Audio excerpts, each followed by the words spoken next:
Hello, welcome to episode 18 of Butler School. Now today what I'm going to show you how to do is iron a shirt. Shirts have actually been worn by people for around 5,000–6,000 years. They were very similar shirts to what we wear now back in Egyptian times. The shirt came into Europe in the sort of 16th century, where it was an undergarment to protect your outer clothes from the sweat and dirt from the body. They didn't wash much back then. But it probably wasn't until the 19th century that shirts are practically how we see them today. Just like everything in life, there's a best sequence to do things in. So what I like to do is I start with the underside of the collar. So just spray the collar down on the ironing board. Now this is still damp, this shirt. I always iron shirts when they're still damp from washing.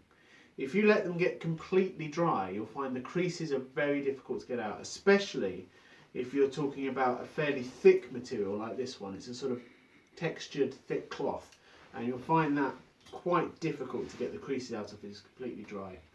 Now, always remove the collarbones for washing. So I put them over here, and don't put them back in till after you've ironed, because you don't want to run the iron. So starting from the middle of the collar, just work your way and then use the tip of the iron to iron right to the tips of the collar. Now if you do this from underneath, you also don't run the risk of any damage to the collar itself. And then once you've done the underside, you can do it over the top as well. You want a nice firm collar that will stand by itself. You can use starch. It's nice to use starch. I haven't actually got any right now. And this shirt, to be honest, the material itself is thick enough and it stands up quite well without starch. But if you're looking at a thinner shirt, it really is worth getting some spray starch to use. After the collar, what I next like to do is the yoke of the shirt. So I start with the front panels of the yoke. So I pull the shirt onto the ironing board like that.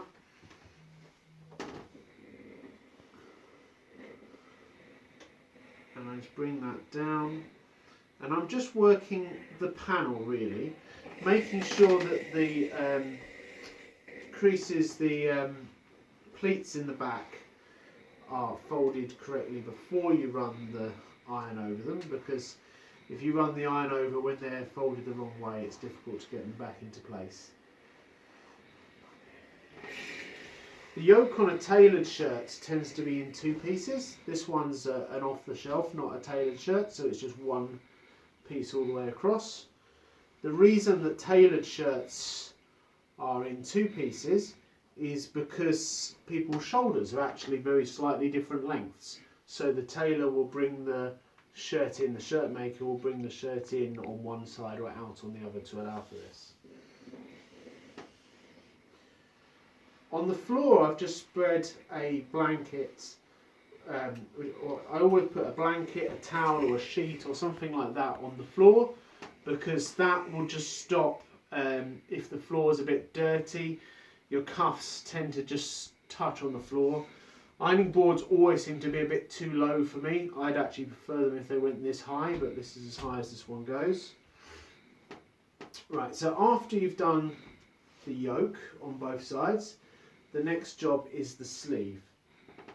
Now if this was a lady's shirt or a blouse, you probably wouldn't want a hard crease down the arm, in which case you would want to iron it piece by piece and turn it. But for a gentleman's shirt, you want a nice strong crease down the top of the arm.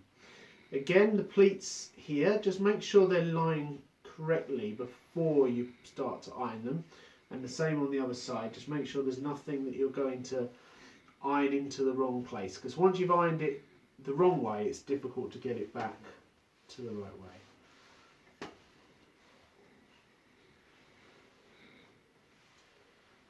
Again, we can get a nice strong line. In the military, they rub soap along the crease so that you get a, I think they always say like a crease that you can cut your finger on. But we don't really want to have quite that level for our principals, because I don't think they would appreciate something quite so uncomfortable.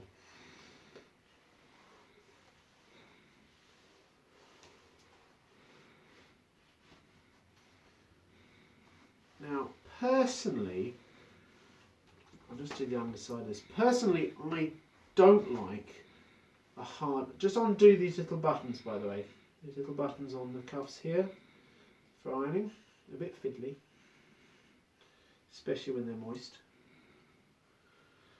Let's do that. That means you can actually lay the arm out completely. So, as I was saying, I personally don't like a hard crease over the cuff, especially not if it's a French cuff, or a double cuff. So what I like to do is I leave that till last. Just iron these bits in. Get that nice and flat.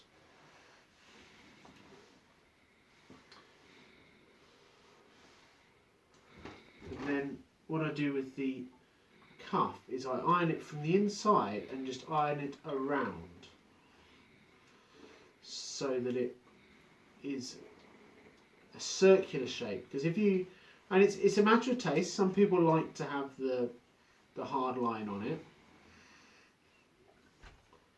but personally I prefer to have it ironed around like that. So you've got the crease down the arm that's prominent, but when it comes to the cuff, it's not.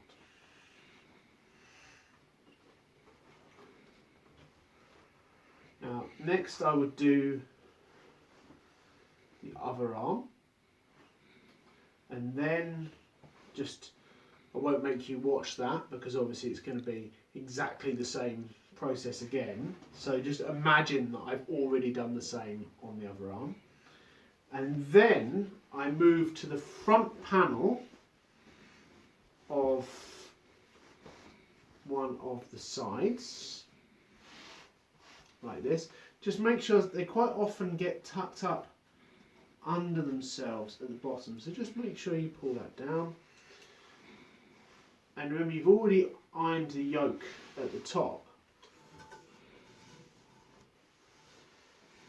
So this is a pure cotton shirt, so I can actually have the iron right up to its maximum setting, and I'm not in any danger of melting or marking the material. Now, if this was a silk shirt, it would have to be a cool iron. If it was a polyester mix or a pure polyester shirt, not that you'd want to buy a pure polyester shirt anyway, but if you did, you'd have to have it on a much lower setting, so otherwise you're literally just going to melt the material. You really don't want that. If you're in any doubt at all, put a fresh piece of material like a tea towel over the top and iron through the tea towel. So if it was something like new wool or cashmere or anything like that, or silk, always ironing through an ironing cloth. Don't iron directly onto the garment. So just work your way. Use the seams as your guide. This is probably the most important part of the shirt to get beautifully flat, because it's the part that's going to be most in people's eye line when they're looking at you. And or looking at your principal, if it's your principal's shirt that you're ironing. Now the buttons here, the buttonholes, I like to just iron on both sides to make sure they're flat, because it's quite a thick piece of material. Okay, now just quickly, and then you move to the back panel. I'll just show you briefly what we do there. Just make sure The sleeve comes down. Move to the back panel of the shirt. Again, just use the shape of the ironing board to help you here. And again, making sure that any sort of tailored creases and pleats just right way.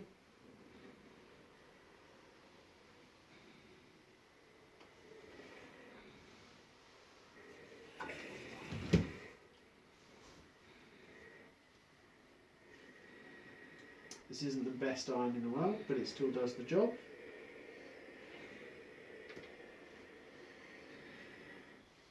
Bring it down, just making sure that the hem at the bottom there is flat. You don't want that rolled over. They tend to roll over in washing just because of the way they're made. So I would probably spend a bit longer on that, to be honest, but I don't want to bore you with it too much. So then do the mirror of that on the other side and work your way around. Now I will just show you this because it's slightly different, because of course this is the side which has the buttons on it.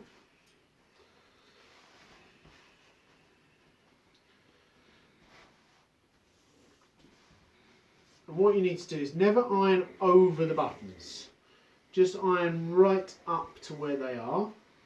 And using the shape, this is why the iron is shaped like this, you can go between the buttons. Some of them even have a very clever little in-cut bit, so you can go right sort of almost over the buttons.